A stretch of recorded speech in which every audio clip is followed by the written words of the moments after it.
মধ্যপ্রাচ্যের আকাশ জুড়ে যখন আবার রক্তক্ষয়ী যুদ্ধের প্রস্তুতি, ঠিক তখনই ওয়াশিংটন থেকে এলো এক বিস্ফোরক ঘোষণা। বিষয়টি কি স্রেফ কূটনৈতিক খেলা, নাকি বড় কোনো ঝড়ের আগের নীরবতা, তা নিয়ে পুরো বিশ্ব এখন চরম উৎকণ্ঠায়। মার্কিন প্রেসিডেন্ট ডোনাল্ড ট্রাম্প স্পষ্ট জানিয়েছেন, সমঝোতায় পৌঁছানোর জন্য ইরানের সামনে এটিই শেষ সুযোগ। আর এই সুযোগ হাতছাড়া হলে তেহরানকে এমন এক পরিস্থিতির মুখোমুখি হতে হবে যা তারা কল্পনাও করতে পারছেন না। কিন্তু গল্পের মোড় এখানেই শেষ নয়।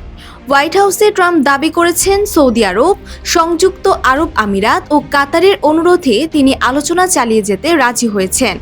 তার মতে, হয়তো খুব দ্রুতই কৌশলগতভাবে গুরুত্বপূর্ণ হরমুজ প্রণালী আবার খুলে দেওয়া সম্ভব হতে পারে। তবে ট্রাম্পের এই তাসের চাল মুহূর্তেই প্রত্যাখ্যান করেছেন তেহরান। ইরানের পররাষ্ট্র মন্ত্রণালয় স্পষ্ট ভাষায় জানিয়ে দিয়েছেন, ওয়াশিংটনের সাথে কোনো ধরনের খোলামেলা বা গোপন আলোচনা চলছেই না।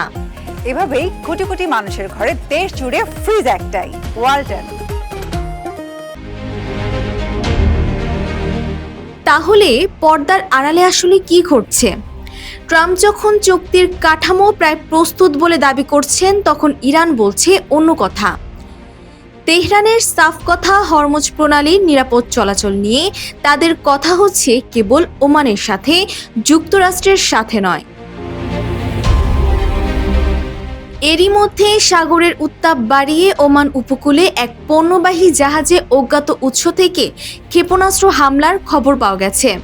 হরমুজ প্রণালীতে ইরানের তৈরি করা অবরুদ্ধ পরিস্থিতি ও পাল্টাপাল্টি মার্কিন অবরোধের কারণে পুরো বিশ্ব অর্থনীতির সরবরাহ শৃঙ্খল এখন মারাত্মক হুমকিতে। যুক্তরাষ্ট্র চাইছে পারমাণবিক নিরস্ত্রীকরণ ও প্রণালী অবাধ নিয়ন্ত্রণ, আর ইরান নিজেদের সার্বভৌম অধিকার ছেড়ে দিতে নারাজ। যুক্তরাষ্ট্রের মিত্রদের অনুরোধে ট্রাম্প হয়তো এই মুহূর্তে বড় কোনো সামরিক আঘাত থেকে পিছিয়ে এসেছেন, তবে তার হুঁশিয়ারি স্পষ্ট, চুক্তি না হলেই পরিণতি হবে ভয়াবহ। এখন প্রশ্ন হলো, ট্রাম্পের এই কঠোর আলটিমেটাম কি ইরানকে টেবিল আলোচনায় ফেরাতে পারবে, নাকি মধ্যপ্রাচ্য তলিয়ে যাবে শতাব্দীর সবচেয়ে ধ্বংসাত্মক যুদ্ধের ভয়াবহতায়?